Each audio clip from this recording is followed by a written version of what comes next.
Just words can't make our clients see the magic that we do. So I hope you use these pictures. They're a gift from me to you. And now, my friends, let's make a start. I'm right on time, on cue. Thank you. Okay. So indeed, the pencil, or indeed the pen, or in this modern time, the iPad, is our strongest ally when we deal with prospects, our clients. Now, I'm just going to pause my speech for a second, because I want to explain to you why I'm saying this. Because over the last couple of days especially, I've come to hear these phrases like making sales, products, sales, selling, etc., etc. And the thing is, if you ask any top-of-the-table advisor, how many sales did we make this week, this month, this year? The answer is we don't know. We don't know how many sales we made because we don't make sales. We give advice to our clients and they come with us on a journey as we help them through their financial career. Now, in order to get to that stage, there's one very, very important thing that we all have to do. Because what happens early in our career is that we go to our clients and we tell them, you need life cover, you need a pension, you need critical illness insurance. And the problem is, they don't think they do. So therefore, we are trying to sell product to them. And it doesn't work. So, what is the solution? How do you get to MDRT level? How do you get to COT level? And more importantly, how do you get to TOT level? Well, the only way to do that is to make the client realize that they have a problem. So we need to become experts at making the clients realize they have a problem, not become experts at giving them solutions. Because we all know our products, we all know what the solutions are, but until a client realizes that they have a problem, they will not buy. But once an individual knows that they have a problem, in any walk of life, what do? We ask for help. So these pictures that I'm about to come to with you, they all actually help us create the problem with the client and make them realize for themselves. So I hope that you get something from this. So all of us have excellent communication skills with our clients. The fact that we are here is proof enough of that. The ability to use our pen and paper effectively is also an important skill. And those top producers in this room will agree with me that one doesn't come without the other. So today I want to share some of these pictures with you. Picture painting selling tips. They're pictures that I use constantly. I know they help me get my message across. But sometimes, as I just mentioned, it allows me to say nothing. We let the client digest the picture and make their own conclusion about the problems or financial issues they face. Ultimately, the goal for us as advisors is for the client to break the silence and say, Anthony, what's the solution to this? So, our agenda is very simple. I'm going to share with you these sales tips and ideas in conjunction with the pictures to help us get our point across. They've been developed from listening to other colleagues and also some of my own that I think works. So coming back to our deal earlier, I guarantee you that by the end of this session today, you will be able to use at least 2 or more of these ideas in your own practice to help you convert more prospects to long-term clients. So let's make a start.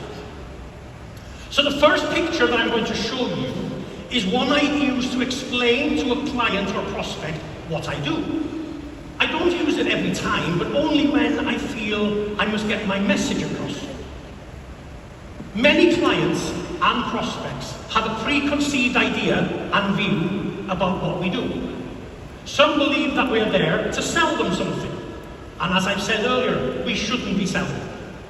Others have the incorrect opinion that we only want to serve ourselves.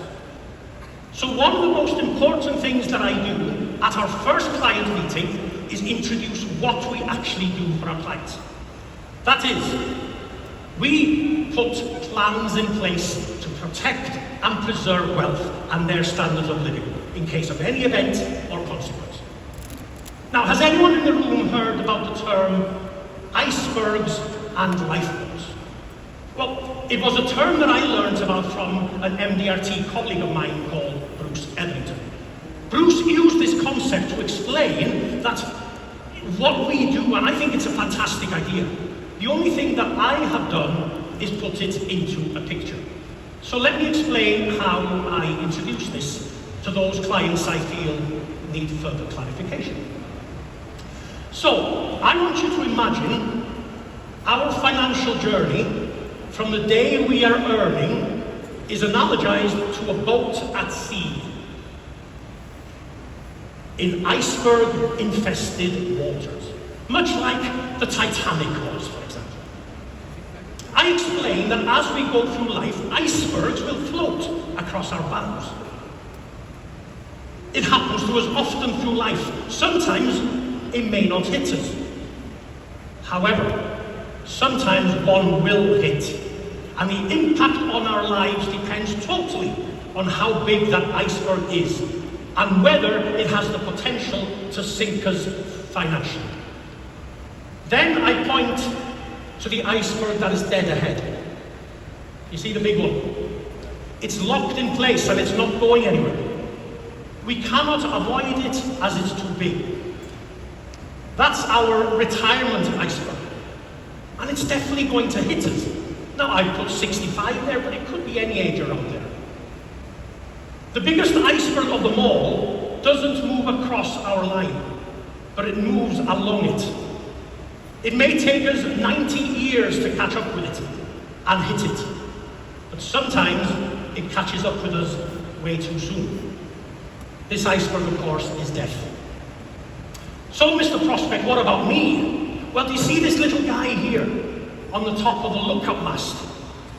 Well, my job on your behalf is to look for these icebergs and to make sure that you and your family are going to be okay if any of these moving icebergs hit, and also for those icebergs that are guaranteed to hit you. So I am your lifeboat provider. When I first heard Bruce Edlington talk about this, I was astounded. What a great analogy. And that's when I knew I had to put it into this picture.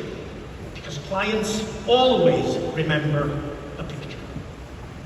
Do you think that the captain of the Titanic, if they could go back to 1912, would ensure they had enough lifeboats on board if they knew they were going to hit one? Because I'm sure, as you're aware, Mr. Prospect or Miss Client, none of us are unsinkable.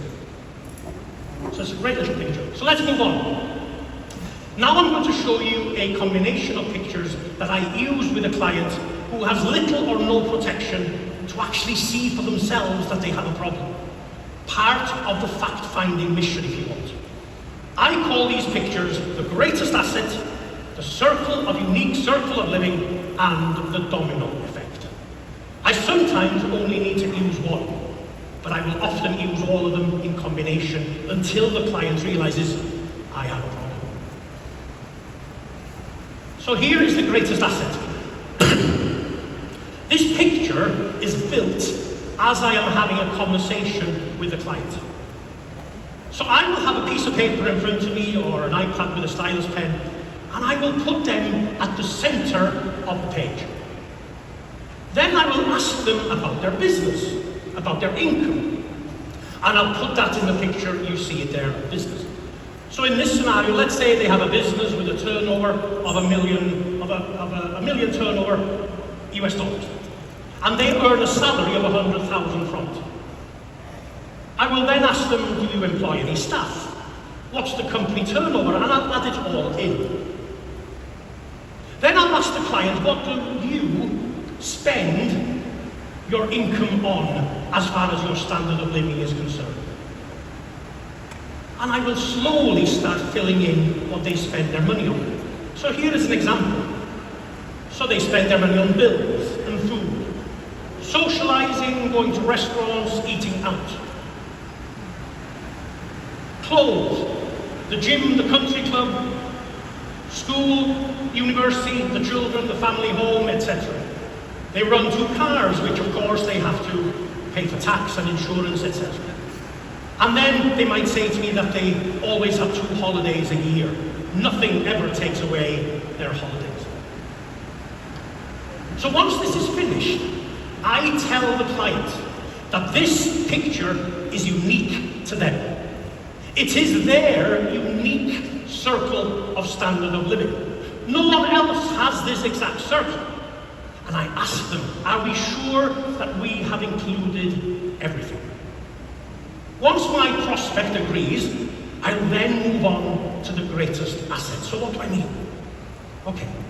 The next question I ask is, on the page or on the iPad, whatever one you use in front of you, I want you to point or just tell me what is your most valuable asset in monetary form. And I stay quiet. Now, 90% or more of your prospects and clients will tell you that their most valuable asset is their business or their house. Okay? And that's exactly what I want them to say, because now we can go to work. So once they've identified that maybe the house or their business is their greatest asset, we need to make them see differently, which comes back to what I said earlier, making them see that they have a problem. So we ask correct questions, and then we manipulate the picture to reflect their answers. Remember, the whole purpose of this picture is to make the client realize that the greatest asset now and in the future is themselves. But we can't tell them this. They have to see it for themselves. So what do I do? What do I do? I will ask them this question. If something was to happen to you today, or you couldn't work, or your income was to go, very quickly, what would be the situation for this picture that we have just drawn? Okay? Would the business exist without you? No. So I cross off the business. Would your income exist without you and your business? No? Okay, we'll cross that off. Would the house or the payments on the house exist without you? No. Well, we cross off the family home. Would you enjoy 2 holidays a year without you and your ability to run your business and your income? No. So we are crossing off on that list, one by one by one by one. The only thing that survives are the children. We can't cross them off the list. But eventually, the penny is dropping in the mind of the client. So now I keep going, and within a very short time, I go ahead and cross everything off the list, of course, except the kids, as I say. Then I let this picture digest. And when I think the time is right, I will ask my first question again. Now, Miss Prospect, can I ask you my first question again that I asked you earlier?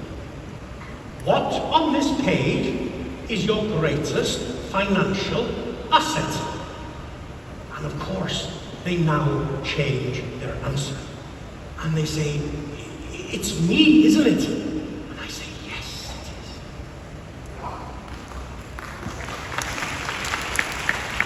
They have realized themselves that they have a problem. So if anything stopped you from earning an income, or indeed if you died, looking at this page now, tell me, what are you thinking? By this time, the clients are seeing for themselves what the issues would be without an income. So your client will ask us for solutions. By the way, this circle of standard of living is also very, very effective for retirement planning. For example, when you've shown a client what they managed to achieve in their standard of living whilst they're working, all these exist when they retire, so it's a very useful picture to use. All we have to do is change the question slightly, but the impact on seeing all those items around their name crossed off due to no retirement income is just as effective. Now, if I need to reinforce this concept of income loss, I'll use the domino effect. So we already know what the client spends their money on and where it comes from. So I simply draw a long line of dominoes, with the client, of course, being domino number 1. And I'll simply ask a very easy question. What do you know will happen if the first domino falls? Due to some of the reasons that we discussed a second ago. Maybe a critical illness, or indeed an early death. Again, I just wait and I do not speak. Don't be afraid of not speaking and staying silent, because the prospect will ask us for the solution.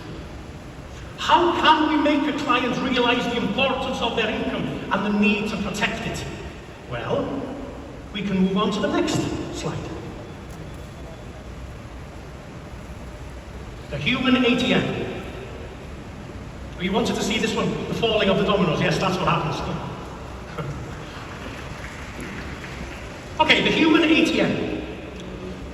I use this ATM picture, and I'll say to the client, imagine, Mr. Client, that instead of your wages or income coming in every week or month, it was replaced with an ATM on your wall here in your living room. Now, this ATM is state-of-the-art. It works perfectly. It's built with the best materials, and hopefully it will never fail to deliver your income at 5 p.m. every Friday. But hey, it's mechanical, it's full of parts. So can I ask you a very simple question? And the answer is a yes or a no. If you had to give, say, $30 or $40 per week from the $1,000 per week that you earn from this ATM, and you use it to make sure that this ATM never breaks down, and it continues to deliver the money every single Friday, would you take up my offer? Easy question. 3% of your weekly payout to make sure it continues to pay even if it breaks down. The answer will always be yes. And here's the clincher. Well, Mr. Client, Miss Prospect, you are your family's ATM. And you let that sink in. And again, it leads to them asking, well, can you solve this problem for me? Another picture I use when I'm talking maybe to higher net worth clients is the job offer. Now again, some of these issues maybe can be solved in the countries that you're in. Every country is slightly different. But this can be used for any employee on any salary. So let's say I'm talking to a company director whose income is $100,000 per annum. I'll simply say, imagine you were today in the job market, and I have 2 jobs on offer. The first one gives you your salary. It's your own job.